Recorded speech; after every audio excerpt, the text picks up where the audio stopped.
Welcome to my math base YouTube channel. এখানে আমাদের log 1 with the base 3 এর মান নির্ণয় করতে বলছে। প্রথমে একটি কথা বলে রাখি, শুধু যদি লগের মান নির্ণয় করতে বলে তাহলে পাওয়ার লগের কথা চিন্তা করতে হবে। আর যদি এটি লগারিদমিক ফর্ম থেকে এক্স এর ভ্যালু বের করতে বলে তাহলে আমাদের এক্সপোনেনশিয়াল ফর্মের কথা চিন্তা করতে হবে। তাহলে এখানে যেহেতু শুধু লগের মান নির্ণয় করতে বলছে, আমরা চিন্তা করব পাওয়ার লগ। আমরা দেখি পাওয়ার লগ কিভাবে আনতে হয়। আমরা জানি বেস যা থাকবে মেইন সংখ্যাটিকেও তাই বানিয়ে নিতে হবে।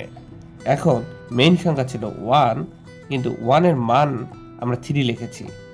এখন এটিকে 1 বানাতে হলে এখানে একটি শূন্য পাওয়ার 0 দিতে হবে। যে কোনো সংখ্যার উপর পাওয়ার 0 মানে তার মান কত? 1। তাহলে আমাদের এই 1 ঠিক থাকলো। এখন পাওয়ার লগের নিয়ম অনুসারে এই পাওয়ারটিকে সামনে নিয়ে আসা যায়। তাহলে 0কে সামনে নিয়ে আসলাম, গুণন লগ 3 উইথ দ্য বেস 3 থাকলো। এই পাওয়ারটি সামনে চলে আসলো।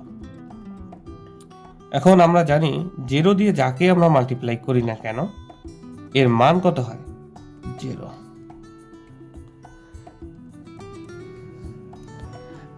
যদি এখানে 0 না হয়ে অন্য কোনো সংখ্যা থাকতো তাহলে আমাদের দেখেন any log with same base এর ভ্যালু কত থাকে? কত হয়? 1। তাহলে আমরা এখানে যাই আসতো তার সাথে 1কে মাল্টিপ্লাই করে দিয়ে যা হতো তা হতো আমাদের উত্তর।